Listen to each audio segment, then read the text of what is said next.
think it's fair to say that the state of the Latino vote is very different than it has been at any time in the past 30 years that I've been working on it. And what I mean by that is the numbers are growing really, really rapidly now. We have 4 million new Latino voters from 2020, which is an extraordinary number. And we passed the African American vote in 2020. We're now the largest ethnic group in the country. And I don't think it's hard to say we're not going to be a decisive part of the vote. I mean, we just are. But the actual composition of the electorate is so different now than it ever has been. We're much more U.S. born than we were 20 years ago. Much more, like 80% of all new registrants, Latino registrants, are U.S. born, second or third generation English dominant, if not English exclusive. We're the fastest part of the blue collar workforce. Well, we're starting to vote more like white, non-Hispanic white blue collar workers. But I wouldn't necessarily suggest that it's a rightward shift. I mean, it is happening. I do use that term because technically it's correct. But I also want to caution, like, I think it's happening despite Republican efforts, not because of them. I think Latinos are really feeling left out from both major parties. They don't feel that there's a home in either party. And it used to be much easier default when we were more of an immigrant vote, when we were more of a Spanish-speaking, recently migrated voter. Now that that's not true, we're seeing this shift towards the Republican Party, or better said, away from the Democratic Party. And so our issues are changing. We're becoming a much more economic voter, much more of a class voter than a racial or ethnic voter. And that's the biggest change. And neither party is prepared to address it or handle it. The Democrats, it's like Latinos con Biden. It's just kind of this cringy 1980s, 1990s, like stale. Like, what are you talking about? Like, that's not where we're at. We haven't been there for 20 years, but you're still pulling that stuff out. And then the Republicans, it's Trump. It's just this goofy, taco salad bowls on Cinco de Mayo, and it's all very just disingenuous. Yeah, it's disingenuous, and it's just not. They're not sincere about it, but they're really just getting the vote because of these other bigger demographic trends, not because they're doing anything particularly smart. When I wrote the book, I didn't realize how central a question that was going to be in writing this. But, Latinos, we're the moderates in both parties. And that's, you have to start with that understanding, is we're not this culturally left, college educated, wealthy community, which is what the Democratic Party is rapidly becoming. It's becoming whiter, it's becoming less diverse, it's becoming more college educated, and it's becoming more progressive. We're none of those things. And the voters, the Latino voter, is telling us, it's a pro-choice voter, it's a pro-environment voter, it's a pro-economy, pro-jobs, anti-tax voter. It's all of these things that really are truly a moderate, middle of the road voter at a time when non-Hispanic whites, when white people are basically going to the extremes in both of their parties and engaging in this culture war. And both parties, the Democratic Party and the Republican Party, are just eyeballs deep in this culture war, where Latinos are really, we don't have the luxury of a lot of these fights. Like we got to pay rent on Friday. We've got, we've got clothes to buy the kids and get the kids off to school. And so there's, but we're also much more optimistic. And a lot of that is a function of youth. Younger people are more optimistic generally. Their futures are ahead of them. Their lives are ahead of them. They haven't been, hardened by the world as much. But we also have these much weaker partisan histories and partisan anchors. So we're kind of, it's not even the middle, because, I push back on that a lot too. We are more moderate, which really just means we're less extreme. And it means we have less of an affinity and an attachment to both of the parties. Like most white voters are just so dug in and believe like their side is virtuous and righteous and the other side is the enemy and the end of the republic and the devil. And Latinos, I mean, it's slowly becoming that way as we kind of sort of assimilate. But for the moment, we have this higher trust and confidence in institutions, which are really necessary for continuing democracy. We trust government. We trust the military. We trust the police. We trust corporations. We trust schools. We trust the media. And it doesn't mean we're naive. It's just we have a broader sense of community that you have to believe in institutions if you're going to all live together and work together. And that's just not where white America is at right now. And so as a result, it's not a rejection of the two-party system as much as it's an unrelatability to the two-party system. And whichever party figures it out is obviously going to do better. But my great hope for Latinos is that we start to define what our agenda is and have the parties respond to it rather than us responding to the parties' agendas. Whichever party is able to capture the hearts and minds of an aspirational, multi-ethnic working class is going to be the dominant party for the next generation. And Democrats have a real problem with the working class piece right now. That's what Joe Biden's problem is. Republicans have historically had a problem with the multi-ethnic piece, the diversity piece. Yes. Because they're appealing more to the kind of white nativist sentiments and, anti-Latino, anti-immigrant rhetoric.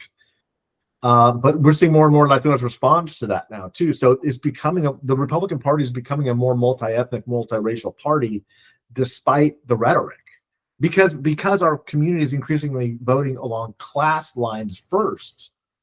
They're voting economy first, and then there's an ethnic component to it.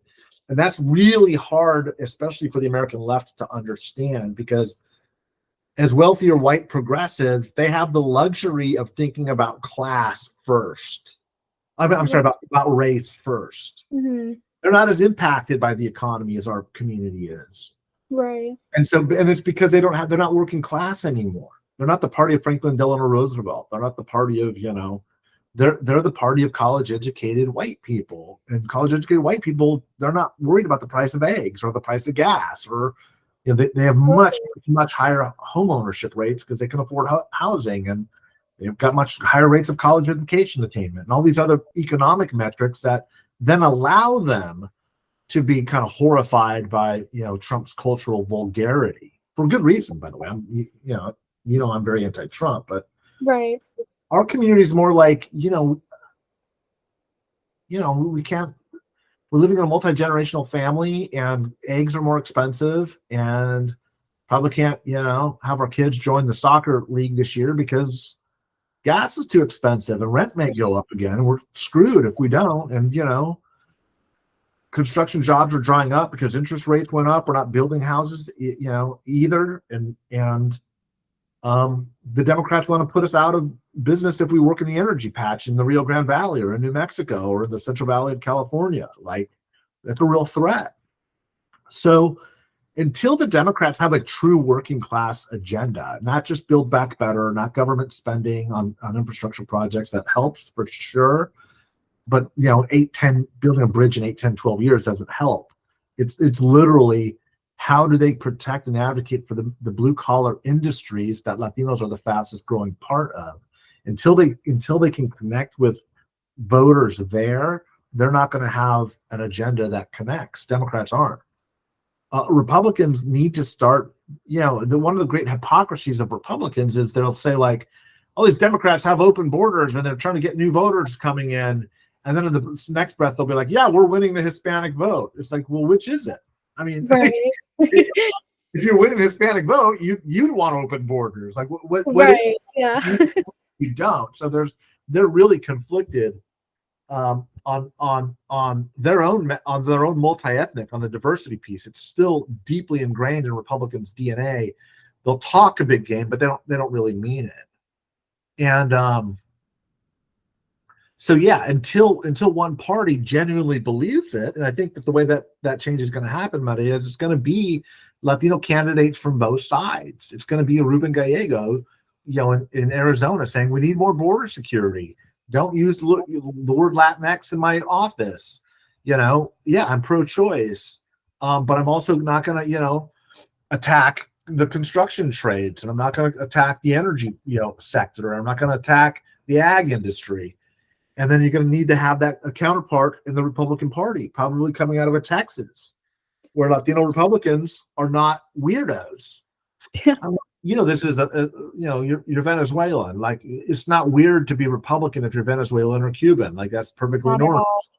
But if you're Mexican from California, it's like you're a weirdo. Like, who was beating you up as a child? Like, what's wrong with you? In Texas, it's less so, but in California, there are no Latino Mexicanos of any rapport or standing, because it was so politically incorrect for somebody like me to grow up as a Mexican descent Republican that there's no bench. Both parties are dealing with shifting coalitions right now, and neither of them have found a comfortable place with it. So Republicans are losing white college-educated voters, especially women, and they're losing them on cultural issues and especially abortion. Like, college-educated white women are like, we've had it. I don't care about the tax cuts anymore. I don't care about my country club membership. Like, y'all are nuts. You're crazy. I'm out. I'm leaving. And then Democrats, and so you see what happened in the last 48 hours, right? As the Arizona Supreme Court is like, we're going back to 1854 laws, and then even Carrie Lake is like, no, that's bad. It's like, Carrie Lake, you lose Carrie Lake. I mean, my God, you're out there. And then Trump is like, no, we're going to fix this. We'll get this. I won't sign an abortion ban. It's like, that's what they've always wanted. Now they've got it. Now they don't want it. And so they don't know how to deal with it. The Democrats now are like, Biden's like, okay, I'm an executive order. We're shutting down the border, like, completely. Like, no more asylum. Nobody's coming in. And they're like, wait, what? Like, this is the right of Trump. Like, what are you talking about? But they're quiet and they don't say anything about it because they're like, the election's too close and we don't know what this means. But you've been saying this is racist for the past 15, 20 years, and now it's us. So what does that mean? And a large part of it is because Latino voters are demanding more voter security, right? And so the Democrats they're losing the diversity in their own party. Like I said, Black and brown people are leaving the party, and there's a problem. And neither party really understands this, because they're worried about their own base, but they're also worried about losing these central pieces to their coalition. And I think it's harder for the Democrats, because it never white progressives cannot conceive that Black and brown people would ever vote for a Republican. Right. They just can't. They're not capable of it. They're like, but you're not white, so you should like vote this way. And kind of listen to us. We're the tolerant ones, and we're the ones who care about you.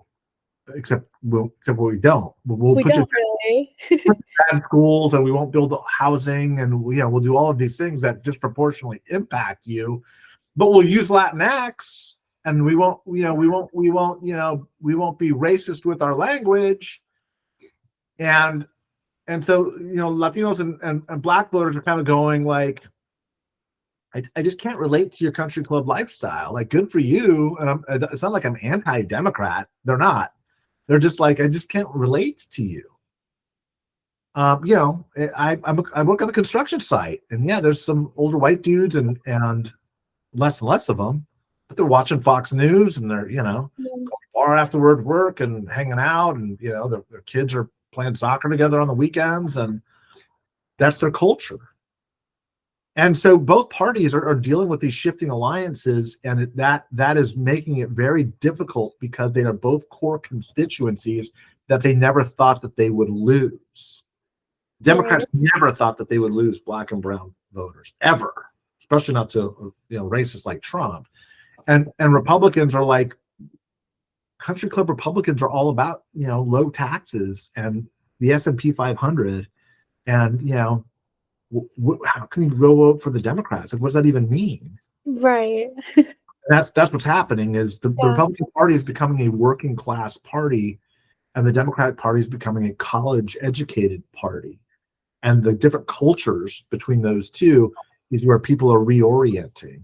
And my guess is, my strong suspicion is that Trump is going to get about the same vote as he got last time. I think he's going to sit between the 35, 37% share of the vote. Could he get into the 40s? He could. I think it's very unlikely. Could Biden push him back down into the high 20s, which is the historical range? He could, but it's not likely.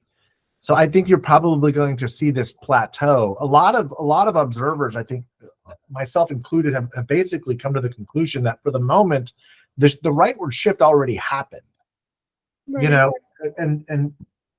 And remember, shifts, realignments, and I hate the word realignment because it's overused, but they happen percentage by percentage over time. It doesn't happen in one election. If you look at the Southern strategy, for example, it started in 1970, and the Republicans would win 2% more, then they'd lose 1%. They'd pick up a seat in Congress, lose a couple, win, It took 25 years for the whole shift to happen. That's what a realignment is, and that's basically what's happening. And one final point is, I don't believe this is a realignment. I believe, this is why I wrote the book, what we're witnessing is something very unique. These are all going to be new voters. It's not like Latinos or like black voters from the South that shift during the civil rights movement, or whites, Dixiecrats shifting, from Democrats to Republicans in the mid-1990s. That's not what's happening. What's happening is Latinos are emerging from the bottom up in a new and unique way. And so it's not a realignment, it's an emergence. And that is, I think, really, I pitch a lot on Twitter about these smart pollsters that are like, oh, racial realignment. It's like, this is neither racial nor a realignment. Latinos are whites. We're classified as whites, by the way, so it's not a racial realignment. Let's get that clear. It's also not a realignment. It's an emergence. It's different because it's all new voters.